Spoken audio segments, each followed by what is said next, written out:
When I was 7, I knew exactly who I wanna be when I grow up. An astronaut. What a surprise. But I didn't want to become an astronaut just for the sake of it. I had a deeper purpose underneath it. I wanted a diamond ring for my mother. I've read in the children's encyclopedia that a simple pencil lead, which is called graphite, and a diamond are actually different forms of the same chemical compound called carbon, and that you can theoretically turn graphite into diamond if you apply extreme pressure and temperature. I didn't understand a thing, especially the word theoretically, but I thought it would be kinda cool to make my mother a diamond ring from a few of my pencils. So I went and asked my parents where can I find extreme pressure and temperature. And they said that it's yet impossible to create such conditions on Earth, but they normally occur when a star is created or destroyed, in one word, in space. So I thought, okay, why save money to buy a ring when I can train for 20 years, become an astronaut and fly to space with a pencil? It made total sense to me. Of course I forgot this idea within a few days, but I still can remember that strong feeling of purpose, the moment I decided what I wanted to do. It was a short-term feeling, but a wonderful one. Opinions about how you should live your life are divided. There are those who believe that you should learn to love what you already do, because not everyone is lucky to work on a job that they like, and in this way you'll spare yourself from every day's disappointment. They are saying loving what you do is happiness. And there are those who believe that every human being is born with a purpose, and he will be restless until he finds what is it and lives his life through it. They are saying doing what you love is freedom, and this is the ultimate happiness. So opinions are polarized, but they're both right. I would go with the first choice if you don't have other options, like for real, if you are in prison or you're in North Korea. Then you should really strive to love what you do, because momentarily you have no other choices. But if this is not the case, and your so-called forced circumstances to not do what you love are from the series of "but my current job pays more, I'm not qualified for this, what if I don't succeed?", then you aren't being honest to yourself, and you're just giving away the responsibility for your life. You know the saying, achieve your dream or be hired by other people to achieve theirs. You have to accept what you cannot change. But if things can be changed, and they almost always do, then figure out what you're meant to do and start doing it. But how? How to do it? How do I find that purpose? By asking yourself these 7 questions. First, of course it comes intuitively. What do you love doing? Things you do for fun, your hobbies, what are you good at? What makes you come alive? Just write it down, everything that comes to mind. Second, what are you afraid to do? And if not for fear, you would definitely do it. An activity that gives you chills. Very often purpose hides behind your biggest fear. I know you hate to hear this. We are all afraid of the things which we are not good at yet, at which we fail, which make us uncomfortable. But the more we are afraid of something, the more meaningful it is to us. Try to do some of the things that scare you, like become a pilot while being afraid to fly. Third, what do you do when you're procrastinating?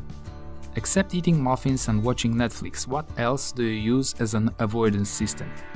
Maybe you are interested in animation storytelling, or you read about Cold Fusion, or you're always watching Animal Planet.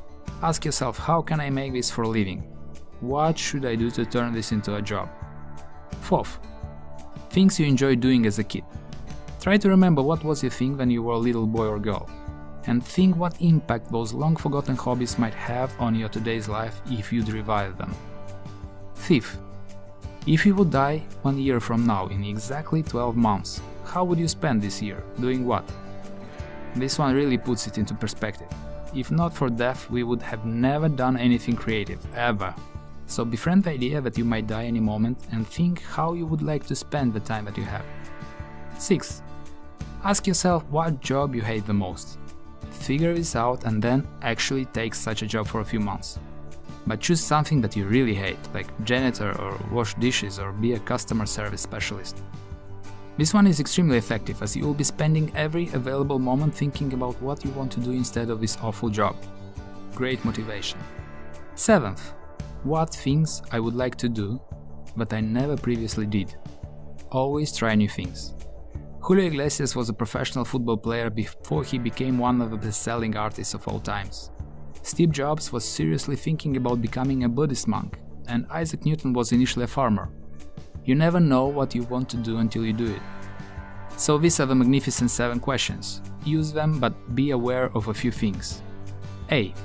You should ask yourself these questions ideally when you are on vacation, or at least when you have a day off. Go all by yourself to a lake or forest and stay there for a while. Why? For calming down your restless brain. Because purpose comes from heart, not from mind. And you have access to your heart just when the mind is silent. If you'll be listening just to your mind, it will try to make you into something that you can hardly call authentic. Everything that it wants is just to keep you safe. Your mind wants, but it doesn't have a clue what you really need. Calm it down, let it rest, and listen. Listen, because your heart will tell you what you should do next.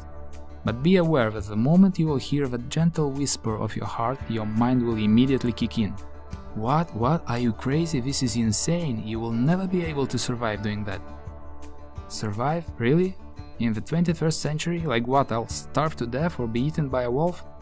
Would you just shut up for a moment? I'm trying to listen to my heart here. And by the way, you will have a job to do, to create a plan how I will achieve my purpose. But for now, stop telling what should I do and why should I do it. I'd rather listen to my heart for it. Thank you. P. A crucial step. One that you will have to repeat daily no matter what. Move. We discover who we are by the works we produce. You cannot just think your way into purpose, you have to move. Don't try to figure everything out, stop overthinking and start doing. The more you do, the more you'll get clear on things. Think about it this way, maybe the problem isn't that you don't know what your purpose is, maybe the problem is the way you're trying to find it. Thinking instead of doing. You have to do things for discovering what to do. Confusing. C. Your purpose is ever evolving and you might have more than one. Very often we struggle because we are looking for just one thing that we are meant to do, and trying to find the only thing is the reason why we feel somehow incomplete. There is never just one well-defined purpose, because purposes stem from your passions and they can be so many. Also, as you grow, your purpose will evolve with you. Don't fight this change, embrace it. It's not like a plan that you make, but rather a path that you take in a labyrinth where you can see just up to the first corner. And the moment you arrive and turn, you will again see just up to the next corner. Your purpose is a mystery that you will unravel day after day after day. Be open to trying new things, welcome the unknown and fully engage in whatever is happening right here and right now. That's it. If you think you're the only one who cannot wrap his head around this purpose thing, just know that no one knows what they are doing either. Every single person is struggling every day. We are all work in progress, and we usually find out what our purpose is just in retrospect, looking back to our lives. But in order to have something to look back at, first you have to live a life in a way that you feel is meaningful to you.